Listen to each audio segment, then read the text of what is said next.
Darryl Boardman from Sunnyspot Packhouse, Sunnyspot Farms, also Director of Evolution, a marketing company in Brisbane that markets avocados.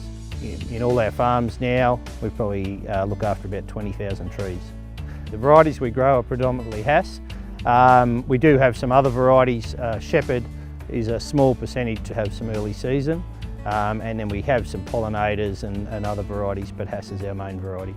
Sunnyspot Packhouse has been exporting avocados for the whole 20 years, but in the early years we did it through small exporters in the Sydney markets and Brisbane markets predominantly.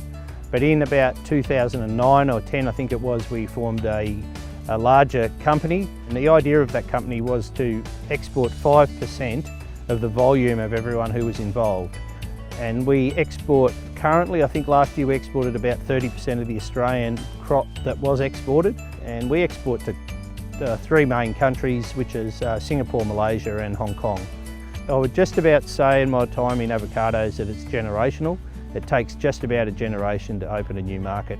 So a lot of the potential markets that we look for in Asia and in other places, such as the Middle East, they're developing markets. That's one of the things with globalisation. We have to be careful that we get it right. The quarantine barriers need to be addressed. That is a scientific process that takes many years to develop, to get the governments to agree.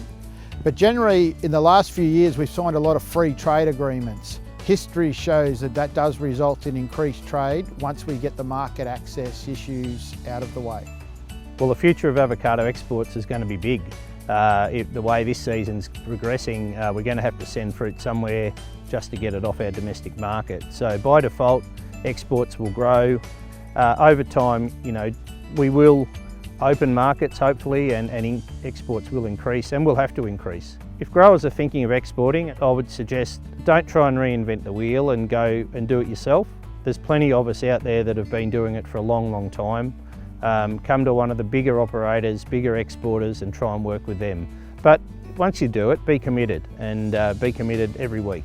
Whether it's 1% of your crop or 10%, just do the same amount and be committed so that you end up understanding what happens over a longer period. We treat export markets like our domestic markets. To us, Singapore is like Sydney, Kuala Lumpur is like Melbourne. They're just another market, and they should be treated with the same quality and the same care as any of your domestic markets.